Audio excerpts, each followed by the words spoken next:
This is eerie, isn't it? I've got to come up with the wacky races title. Wacky races. Well, I like And that. then you just done a Dick Dastardly to start us off with. That was a immediately. proper laugh. It Hold was. on. Can Shall I do the... And that, my friends, is how you start a podcast. Welcome to the To Be Social podcast. And we are here for the first time with our first guest, Pete. Hello. Hi, Pete. The PMB.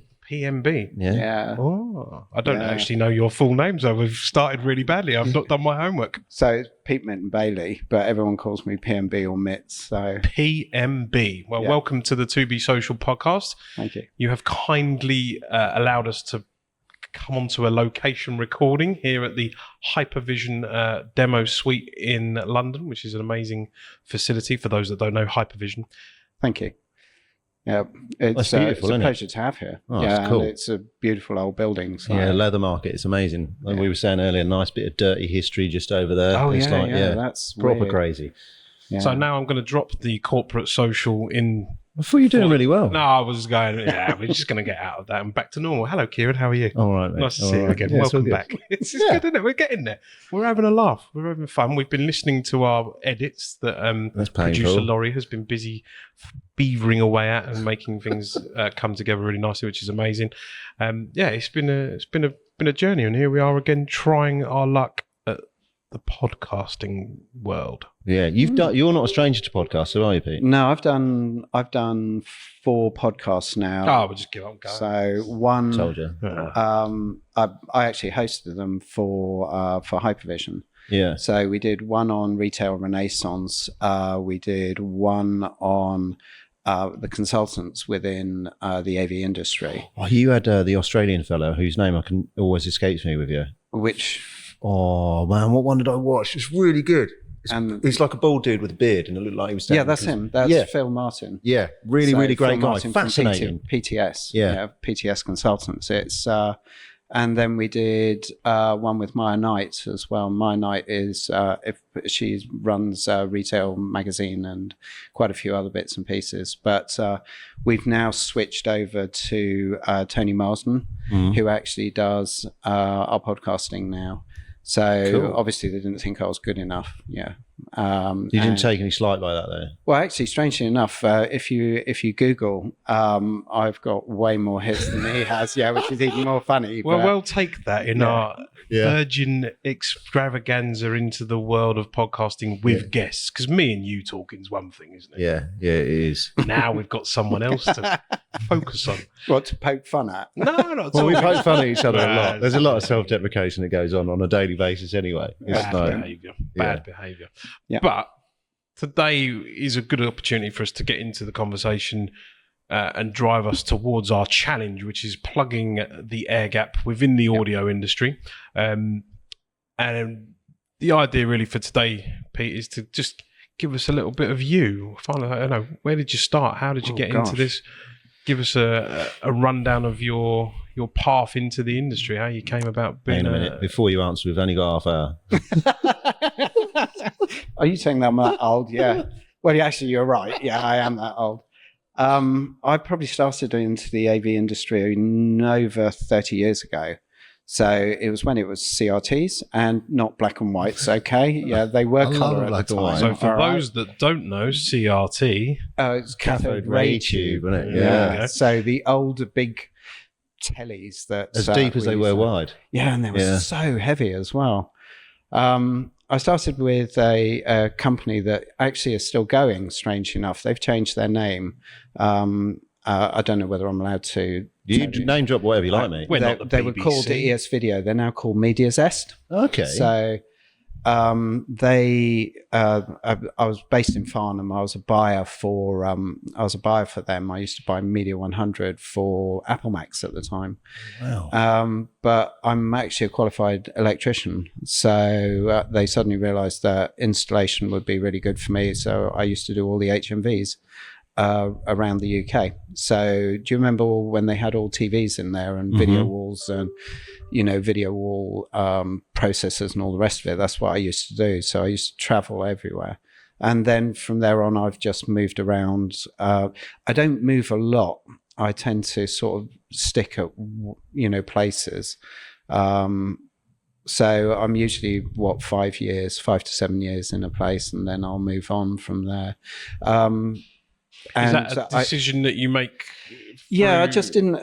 I mean, nowadays things have changed. I mean, I'm just about to hit 60, so the everything has changed dramatically since I was little.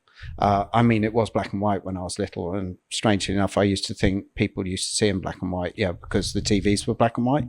I know. Can you imagine that like weird natural update? If one day someone turned the colour on, you'd be like, it was weird though. I genuinely used to think cameras used to see in black and white, and in fact, it was only the fact that there wasn't any colour in the CRTs that was the problem at that point.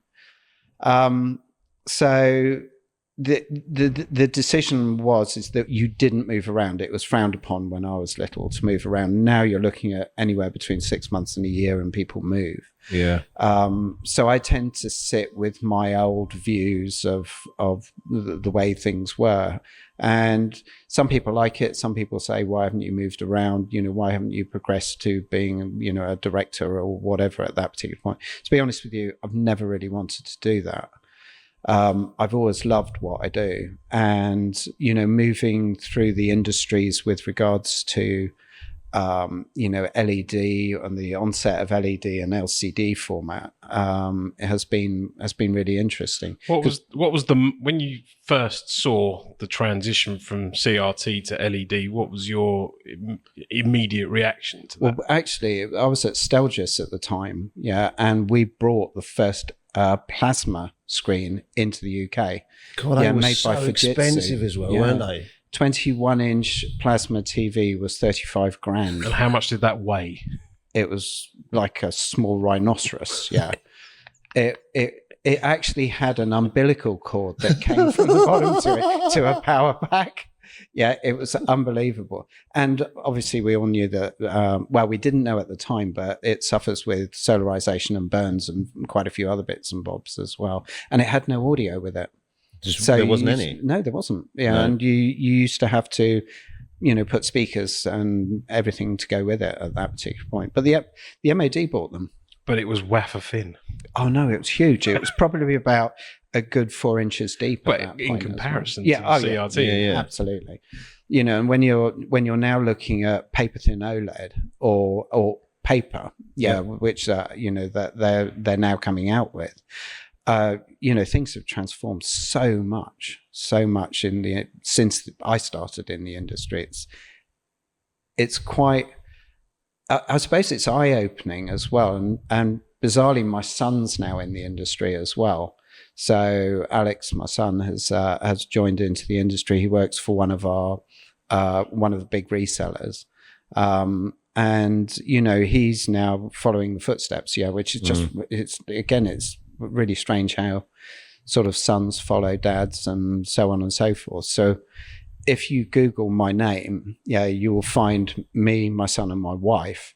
And usually Alex will get, oh, you want dad, or I'm now getting, you want Alex. Yeah. So it's like, it's actually quite funny. Or Ciaran tends to get, you want either my son or not me. No, either not one me. of those two. No. We don't want any of that.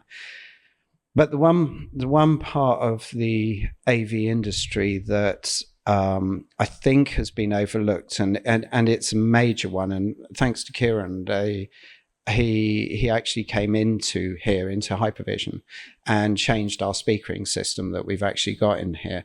The A part of the AV industry is I still think it's very much overlooked, and it's a bit of a shame because the audio side of it is probably as needed as the V side of it as well.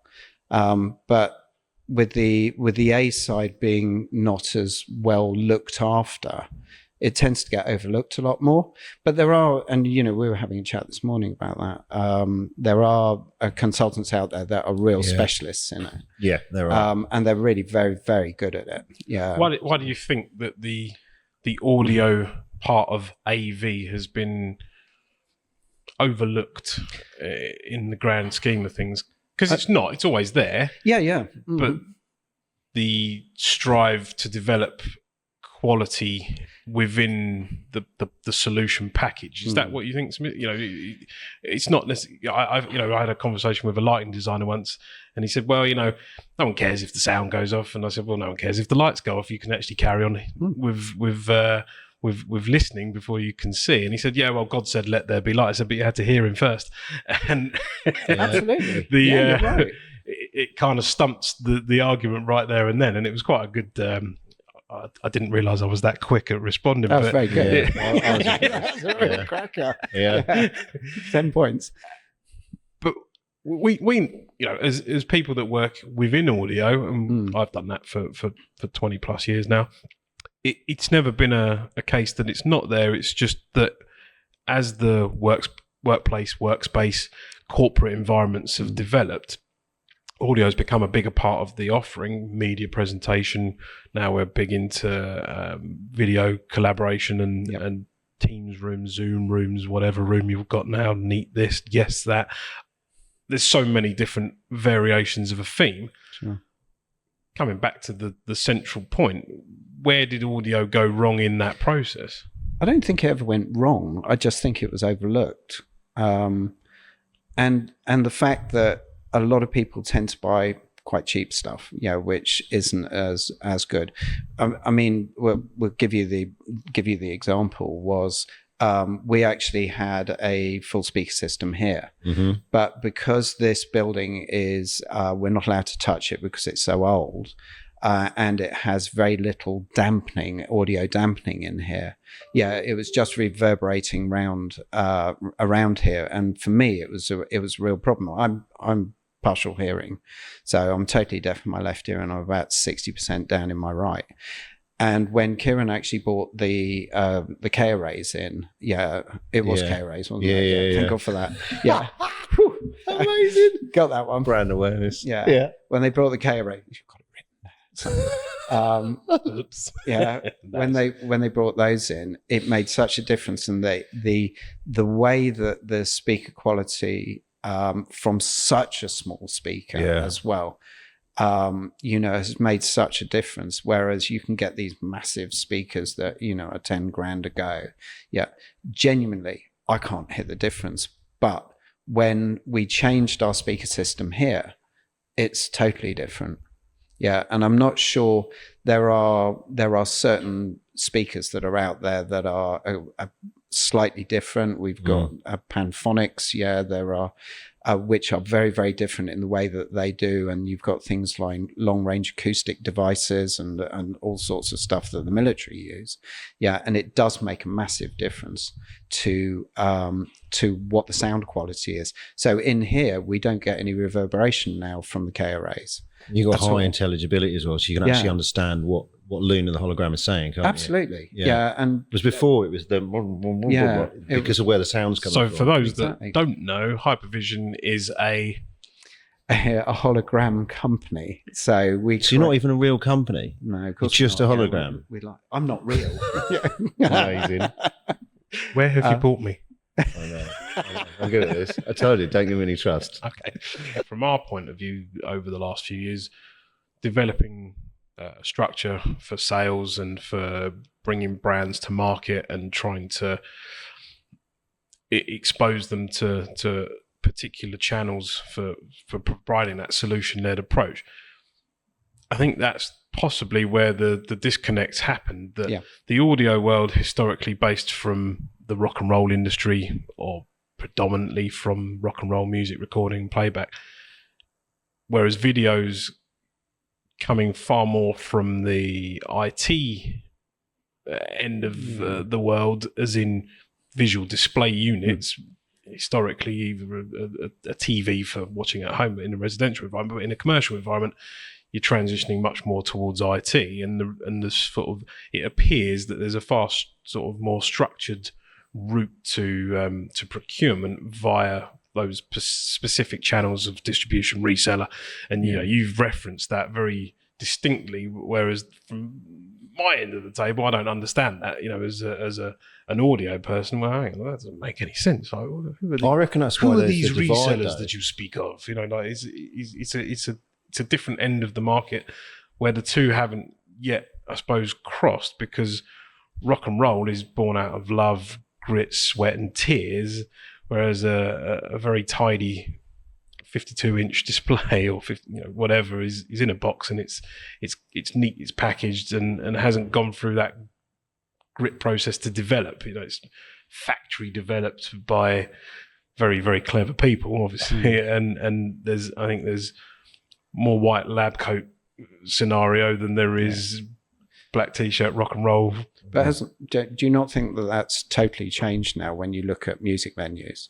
So the music venues will always have LED walls in the background. They'll have mobile LED. They'll have movements. Yeah, they have. Yeah. I mean, you look at those big stadium gigs now. Most people are absolutely. taking pictures of the LED wall rather than the stage, because, like, I know whatever band you've got on there, Taylor Swift, Foo Fighters, it doesn't matter. It's that element of perspective. Yeah, it's an element of perspective. You're looking like, I went to what's the one, Stratford? It's that big stadium they've got, the new one. It's not even new anymore. It's got a weird sculpture that looks like a bent bit of Lego outside. That one. Helter Skelter. Yeah, that thing. I saw the Foo Fighters there, and they were really, really the good. London Stadium, you mean? Yeah, that one. Okay. Yeah. It's right near Stratford. Is it the Olympic? Yeah, that thing. Olympic- I don't pay Massive thing attention that to we all that. paid for. Yeah, we're always paying for. But I was watching, and I'd got these tickets. I was standing with my lad, and we were right at the back on the top end of the stalls, and it was literally like Lego people. Yeah. Like, I can't see anything. So you're relying solely on the cameraman, the footage that's coming in, that's being fed into the LED wall. You've mentioned hearing loss. Is that something that's been developed through having a good time listening to music at high volumes? No. No rights? I wish. I wish. It's. I used to listen to a lot of music when I was younger, but I suffer from a hereditary disorder called Meniere's syndrome. If I have a Meniere's attack, it looks like I'm drunk. Yeah, and it's like being put in a 3D tumble dryer for about 4 hours, and you're really quite ill. With that, the cochlea in your ear expands dramatically, which makes your balance go. So it poleaxes you on the floor, and it's like a grenade going off in your ear. So it eventually renders you completely deaf. I've luckily, touch wood, I haven't had an attack for 2 years. So have you found a way to manage this? Also, there and again, it's to do with dietary and a few other things that you can do. So don't eat as much salt. And also the fact that if you feel an attack coming on, if you can go to sleep, for some reason, it expands all the veins and arteries in your brain. Yeah. And you don't actually have a full attack. Oh, wow. Yeah. It's really, really So you just got unusual. like sleeping tablets on already, just like... No. I just literally curl up in a ball somewhere. Yeah. And Fair go enough. to sleep, even in the car. Yeah. I'll just pull over and go to sleep for half an hour, and I'll be fine after that. Wow. But that's the only way that I mean, it may It might affect be different, I suppose, different people. different effects, but it's definitely a dietary thing as well. So salt creates a problem in that. But yeah, I will eventually go completely deaf, which is a bit of a bummer. But and learning to live with that change in your senses, how has that affected your working environment? do you know what? Actually, because of the way technology has moved, it hasn't actually affected me. Has it assisted technology? No. So I was showing Ciaran earlier. Yeah, I've got a really clever set of headphones that switch between. If somebody's sitting next to me and talking to me, it will switch between. It will turn my music off. Yeah, because it recognizes that there's something coming in on the side. And then it will go to speech recognition, and then it will switch back to my mobile or whatever at that particular point. Plus also I can answer my mobile on it and so on and so forth. And then noise cancelling as well. Obviously in-ear earbuds are nowhere near as good as over-ear noise cancelling, which just deaden everything at that point. But yeah, technology is getting advanced enough now in audio to be able to do an awful lot more things than it could do in the past. And you've just got to learn to live with it. The one thing that really, really gets my goat is the fact that you can see a blind person, but you can't see a deaf person. So people think I'm being ignorant when I don't talk to them. The fact is, I don't hear them. So, an example was in Tesco's. I was standing in a queue and I didn't hear the cashier actually say to me, next please. And I was miles away, and the person behind me, said, oh, you stupid man standing in front of me and all the rest of it. But my son was standing right behind him. And he said, actually, that's my dad, and my son's built like an ox. And he said, and he's deaf. And the bloke went, oh my God, I never thought. But he wouldn't, because there's exactly. You're not waving a sign, are you? Going, I can't hear what you're saying. I'm going to have one that says, I'm deaf, talk to me. And then people go, people are just going to think that, it's an ironic punk band. Yeah. But put your anarchy away, please. Oh, you know me, I can't help it. Jamara. Yeah. The car alarm's going off as well. This is a good point. That's all right, that. Yeah. But that's the thing, though, that gets me is like, straight away, like we've said before about like, your lizard brain noises, the importance of it and how it sits you. Yeah. You've got that car alarm straight away. That'll come through on this. Yeah. That's the whole point of it. There's so much that you take for granted if your hearing works.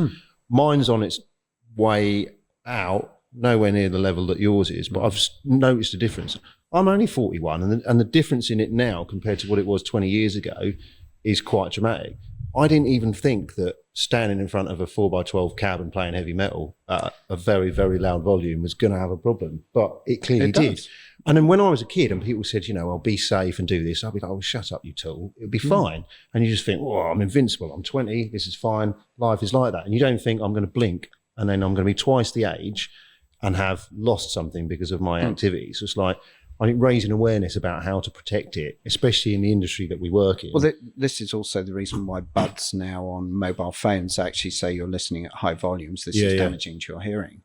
And all of the mobile phone manufacturers have become more responsible. They keep it to the level that is sensible. Let's put it that way. Because they can drive them louder, but they don't. And it actually gives you a warning. Saying if you go over this, there is possibility of hearing loss at a later date in life. But strangely enough, you notice it at 40, right?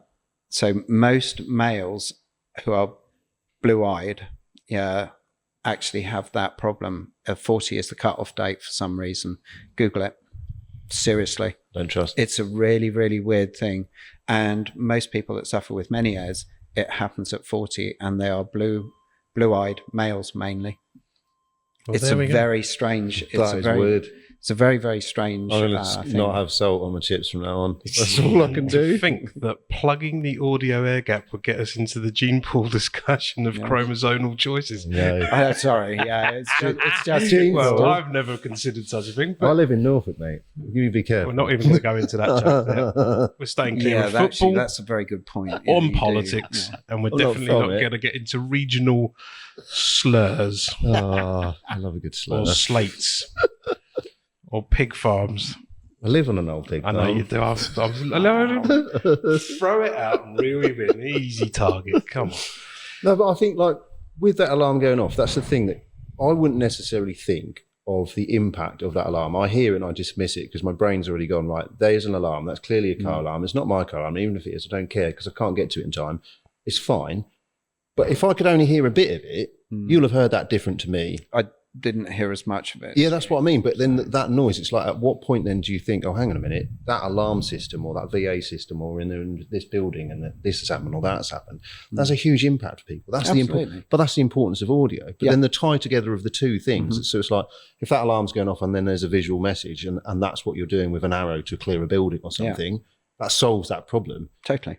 Well, but you've also got to remember that, for example, if we build things into building management systems, we will also, because we have to look for disabilities as well. So, blind people, deaf people, people in wheelchairs, people on whatever at that particular point, that we would have to have a visual side of it and an audio side of it to say, please leave the building by the nearest fire exit at that point. But it would come up saying visually, please move, please leave. and audio will be constant repeats at that particular point. So in hotels, I have a real issue. So I have to let most hotels know that I'm deaf. And because I sleep on my good ear, which is really bad, I can't hear anything. So I have to have a little light that actually flickers and it will wake me up. Well, so they put a light on the table kind of thing? Yeah, they give you one. Yeah, and you just pop it on the table. If the alarm goes off, that starts flickering away. It will wake me. Wow. Yeah, and then I know that there's a fire alarm. Okay. Have you noticed a change in your senses since like the degradation of your hearing? Absolutely not. You haven't? No. Because I think if someone was flicking something at me asleep, I'd just roll over and fall back asleep. You'll be surprised, actually. It's irritating. So do you have like your mobile phone on charge? Not at night, no. No. See, if you have your mobile phone on charge, when it gets to 100%, it lights up. Yeah, to say I'm fully charged. Yeah, take me off. Yeah, that annoys me as well. So I, take it off at, I don't know, 1 o'clock in the morning. But and like I've said, the audio side of it is way more important. Again, in my opinion, the visual side of it, most people can see. A lot of people can't see certain colors, so you've got to look for people that are colorblind and the whole host of other things. But the audio, is definitely it's just needed, and it's not utilized as well as it should be. Yeah. In that. And people need to take like acoustic readings of rooms, so that they don't get this bouncing of sound all the way around, and they just don't do it. They'll just stick a set of speakers in there, turn it up to 6, and that's it. It's definitely getting better though. There's more awareness. There's more active design in room structures and building scapes. Awareness of the effects of poor reverberation in a room or very high levels of background noise in workplace environments. Productivity is driven by the audio environment. If it's too quiet, if silence is not a good thing for productivity, you're hearing yourself is not a good thing. No, it doesn't work. But having environments that aren't clouded with huge amounts of background noise, reverberation, and very high levels of ambience, that counts as productivity as well. So there's a lot of work and research being done in smart buildings and buildings that cover wellness standards and stuff like that. How do you think, I'm going to move us into a slightly different area. You work in a sales environment now and have done for a long time? 7-8 years now. Yeah. So the transition from being sort of on the tools, I suppose, as it were, into sales, what made you choose that path? It was mainly down to the fact that they get all the perks to the sales guys, and anybody that deals with the actually putting it in gets sweet FA. Yeah. So what were the perks that were missing in putting it in and getting sweet absolutely. FA? Which bit of it seemed most exciting? Obviously there were sales incentives and there were all sorts of other things, but a lot of people don't see the rest of it. So my attitude is that I'm as good as the cleaner that we have here. And he does a purposeful job, for us. If it wasn't clean in here, people wouldn't come in it. So I treat him with the respect that, he deserves at that particular point. And it is a him, by the way. I treat him as an equal. And when you get, and in the sales teams that you get in resellers or distribution or whichever on that, they don't see it like that. They just see that they're the people that do it, and it gets done. So they don't ever include them in it, and even into pre-sales as well. Pre-sales people just don't get it. So I moved across. It was a very weird transition. I was at a very large Korean company, and I sort of had a foot in both camps at that particular point. And then I moved to another Korean company. We can guess which ones these are now. They're little brands. No one had ever heard of them. Tiny Yeah, brands. no market share whatsoever. Absolutely nothing. Yeah. No, especially not in TVs or mobile phones. And at that point, I transferred totally over to sales at that particular point. And I was right. Yeah, they do. They get all the perks. They get all the niceties. They go to What's shows. the number one perk you think you've had then? Since that point, seeing Muse live at the O2. So it's an absolute personal win, an opportunity that you could have gone to if you'd have wanted to buy a ticket, but correct. Yeah, having someone say, "Hey, would you like to go to Muse?" Yep. Live at the corporate box. Corporate box as well. Yeah. I mean, and that was a really good view from that one. Yeah, it was literally straight in front of the stage. Yeah. So it was full corporate hospitality, and it was fantastic, absolutely fantastic. Other than that, yeah, it was. I mean, there've been loads of them, but and again, it's a music venue. So you know, it's my passion. My bike's my passion as well. But music is probably one of the biggest passions that I actually have. I like hard, heavy rock. So, you know, they were fantastic to see. And how did you find? So once you'd made the transition, or you'd identified the sales part of the career plan as attractive. You got yourself a job, I suppose, with a strong knowledge of the back end of systems and all of the physics and maths and all the bits and pieces that you need to actually do that end of the work. Being able to sell the product. What was the biggest challenge for you in trying to be a salesperson? I never sell on price. Yeah, it's one of the. Otherwise, it's just a race to the bottom. Yeah, and that is one thing that I just walk away from. It's not worth it. Yeah, exactly. If they can't see the value of what you have, it's not worth the conversation. Yeah. It's not worth it.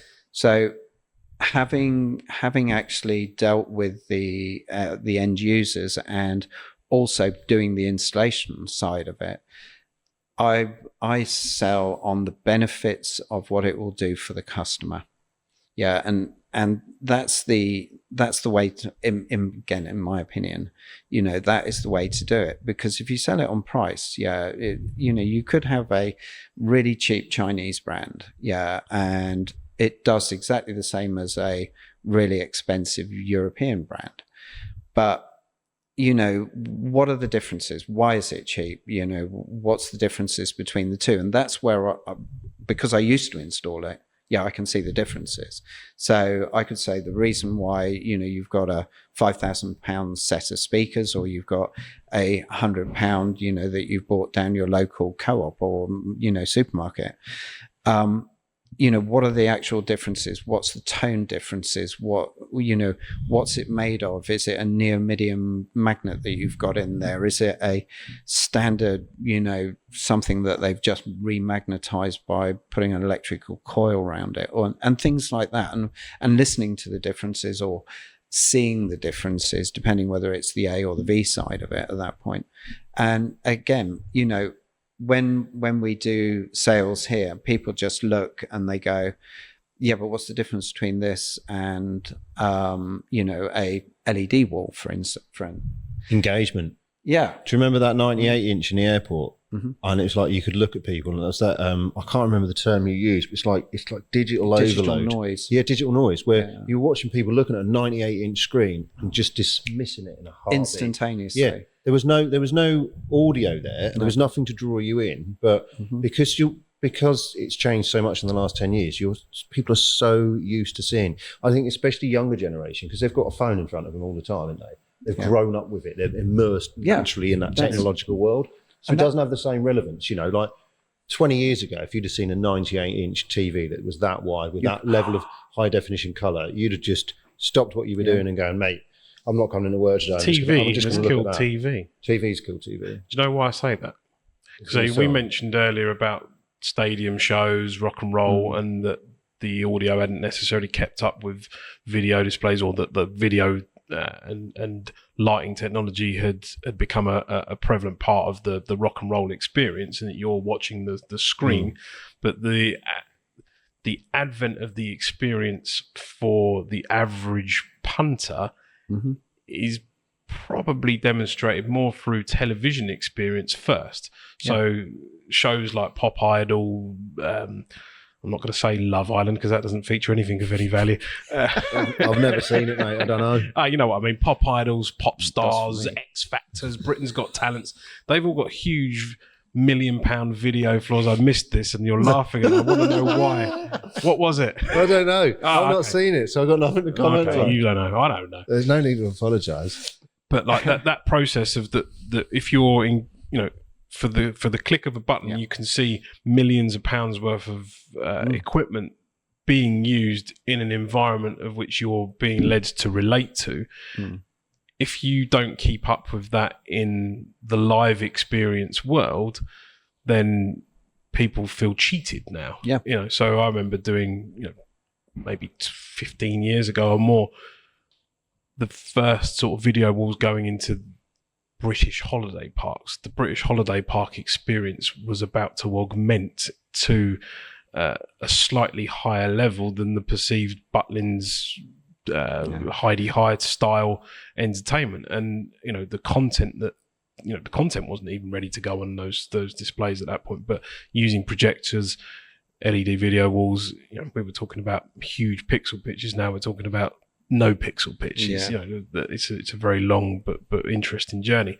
But the demographic of people that were going to a holiday park for a weekend or a holiday in half term or whatever, if you're watching those shows on television and you see that experience, and then the same sort of style of act is being presented to you on a stage in front of you, but doesn't have the same magic, captivating people and keeping them there, which then had a knock-on effect of wet spend, dry spend, retailing. All of these things suddenly combine together, and we live in a capitalised society. So all of the stuff that costs a lot of money isn't just there really to effectively. Oh, are you getting attacked? Sorry. No, I get tinnitus. Oh, that was really accidental. I get tinnitus bursts that just go like over my ear, and I just got one of them. That's right, because you made me cry and everything. My eyes are watering with this. Like, do you mind if I make? No, mate, no, it's fine. Oh, I think that looks totally normal. I had a guy went at a traffic lights and I was on Harley the other weekend, and I was doing that because the same thing happening. So I was banging on the side of my helmet, and he pulled up, and you could clearly think, that bloke is completely mental. I'm like, no, all I've got in my ear is this and this. So I don't know why. Yeah, I've just taken to, maybe that's my own little flinch. I'm just thumping myself in the head to try and make it go away. The mosquito tinnitus. Itis. Yeah, really, really bad. You were going on about a theme park. Harking on about some stuff in a holiday park. Yeah. So by having amazing technology available on the television, then presenting it on other televisions, that's augmented into really clever technology, but then is dismissed as being totally just standard run of the mill. Mm-hmm. You got £1,000 phone in your hand that you don't take any notice of, but when it's gone, the world's over. There are serious repercussions for that. I watched my son behave like an absolute drug addict when he didn't have it for 3 days, and it was scary. Well, choice of words, they were very good, weren't they? I mean, even down to the children of today. So I've got a granddaughter who's 3. She understands how to swipe, and that's that gesture. It's common. Like, it's like programmed. Bizarre. I mean, I've now become my dad. I can't even operate a PC properly. So, I have to ask Alex, my son, to actually, and eventually I'll be asking my granddaughter to do it, so, but everything that, and it's going back to how technology has advanced. So, my mum, bless her, she was around when people were shooting each other with pistols in planes. Yeah, she was born in 1915. So that's when they used to chuck the toolkit out, fly above them and drop the tools on them. Yep. Yeah, I love that. Exactly. You imagine that flying at 200 miles an hour, or probably 130, because they can go. About 75. You're just floating, trying not to fall, and reaching over and throwing a spanner. Throwing bombs out. One below. Compared to what we're now looking at, and technology is moving faster and faster and faster in a shorter and shorter time, and we, eventually we will be the cyborgs. It's already started. Elon Musk has already started this. With the chip in the brain. It was. What's the name of the fellow who is blind in one eye? And he put a camera. He's put the camera in his eye, and he's lived with it for like over a year. Just this automated camera. There's quite a few, where we are becoming incorporated ourselves into technology now. That to be social thing, that's why I think the cyborg thing won't happen, because the element of socialization that humans need, that's the bit I love about music. That's the thing I love about the audio, is that it gets people together experiencing the same thing. The visual ties into it, and you get that. The music ties into it, gets that. I don't think that we're going to all end up like the Borg or whatever it is, because we might do. I mean, I'm not. I won't be alive. No, I'll be pulling the pin myself on that one. So are you saying we're going to plug the air gap in the audio industry with physicality? Maybe. That's good, isn't it? Yeah, so on that very, very philosophical note, I'm going to bring us to a natural close of this wonderful conversation. I'd like to thank Pete for being an absolutely extraordinary guest. A really interesting conversation. Thank you, Ciaran, for joining us once again. It's been a real pleasure to see you. Thanks for the drive down. It's been wonderful. It's good, and thank you for joining us. And if you'd like to follow this podcast, please look up here, look down there, somewhere else, and all the rest of it. We'll see you soon. And thanks very much. Take care. Goodbye.